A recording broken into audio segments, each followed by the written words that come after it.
Las Vegas tourism not hitting the jackpot this year. Tourism in Sin City seeing a sharp 11% decrease year over year, along with flights to Vegas. But there's outrage, you see, over drinks at the pool, hovering at $20 a pop.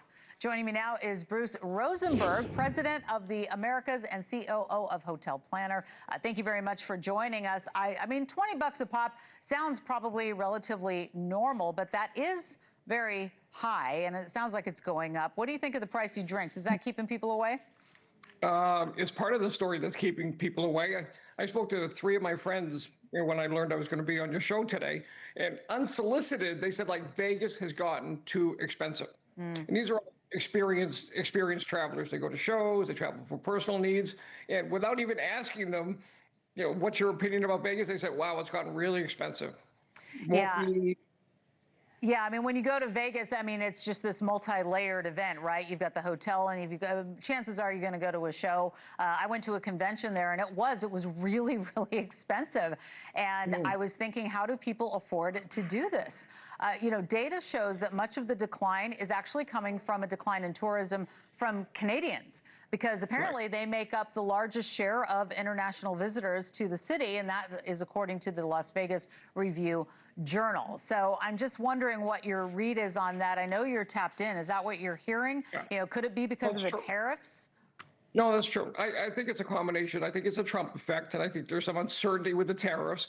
I also think it's the exchange rate. So a Canadian dollar is worth 72 cents in the United States.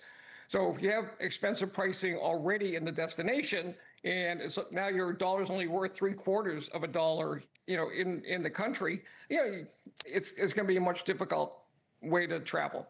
Just too expensive. Yeah, and I also understand there's a variety of gambling games that are available, especially online. I mean, this is something that's been going on for a while, but it's growing. How much of an impact is that online gambling made on tourism and overall visits? Are you hearing anything on that? Are people just, you know, getting their fix somewhere else? They're getting a lot of that fixed online. And also there's a lot of local destinations that offer gaming. So it's within driving distance to many of the big metro cities. So they don't necessarily have to go to Las Vegas. And if you combine the expense of Las Vegas and the flight and the travel generations in general, then, you know, it's expensive. So stay closer to home and go online. I mean, is there anything that needs to be done to turn around Vegas tourism as you see it? So you're tapped in. So what could be done differently? I think they have to look at their pricing. I think right now the fees are just stopping people from going. So it's a $150 room rate, but by the time you get out, it's $300. So I think you'll see them make adjustment that you can buy a package and it'll include a breakfast, it'll include coffee, it'll include free parking.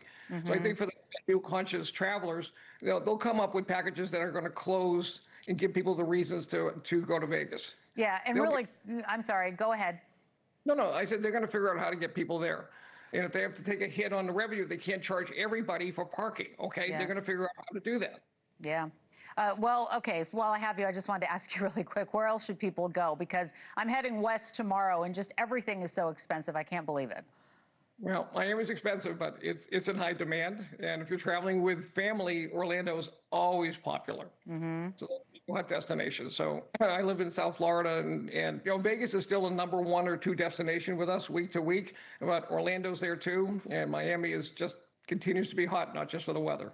All right. Well, we'll continue to follow along with your travels. Bruce Rosenberg, president of the Americas and COO of Hotel Planner.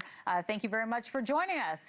Thank you for watching. Subscribe below and download our NewsNation app right now on your phone, and you will get fact-based, unbiased news for all Americans.